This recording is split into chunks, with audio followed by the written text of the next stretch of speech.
Ylen hyvää päivää. Minä olen kirkkoherra Pirjo Vahtola Kaarinan seurakunnasta ja minulla on vakavaa asiaa. Lapsilla kaikkialla maailmassa on oltava oikeus puhtaaseen veteen, ravintoon ja koulunkäyntiin.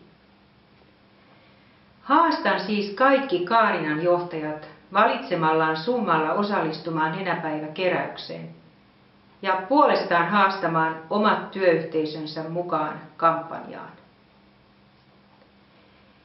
Nenäpäivän organisoi Ylen hyvä säätiö.